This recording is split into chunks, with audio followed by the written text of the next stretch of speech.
Moi, j'ai longtemps cru que la franc-maçonnerie était un réseau puissant, mais plutôt déclinant, parce que un peu 20e siècle. Hein.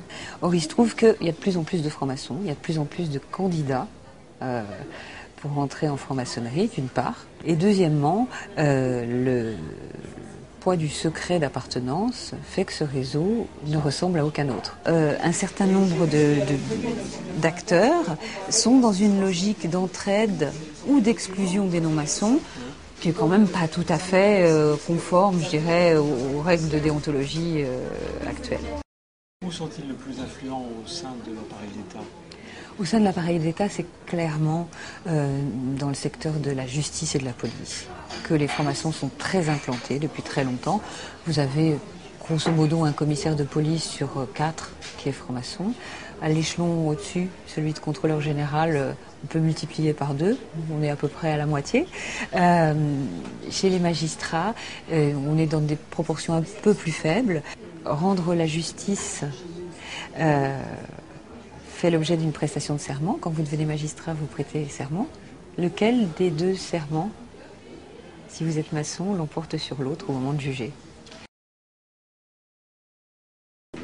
Le débat sur la laïcité, à la suite des déclarations de Nicolas Sarkozy il y a un peu plus d'1 an, a beaucoup rebondi du fait des francs-maçons qui ont en quelque sorte recadré les choses, et qui l'ont fait à la fois de manière publique et de manière un peu plus, je dirais, souterraine pour la bonne cause, puisque les francs-maçons, au nom de la libre pensée, un certain nombre d'entre eux, au moins, sont très attachés à la laïcité. Même chose pour l'amendement sur les tests ADN. Il y a quand même eu le réseau maçon, notamment à l'Assemblée et au Sénat, qui s'est mis en branle pour contrer cet amendement. Il y a tout ce qui concerne d'abord les nominations, les préservations des fiefs. Par exemple, EDF, qui est un grand fief maçon, a fait l'objet d'une bataille maçonnique énorme au moment du renouvellement de son président. On peut essayer effectivement de pousser quelqu'un, par exemple à la présidence d'EDF, pour essayer ensuite de bâtir une stratégie industrielle avec d'autres groupes où les francs-maçons sont bien implantés.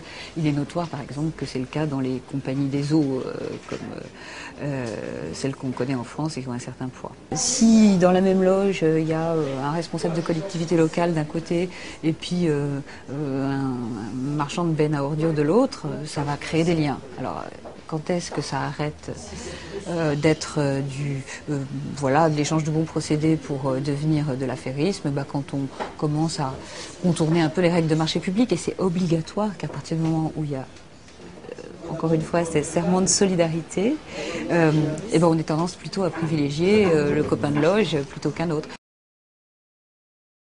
Il a grandi politiquement dans les Hauts-de-Seine, qui sont une sorte de vivier maçonnique considérable.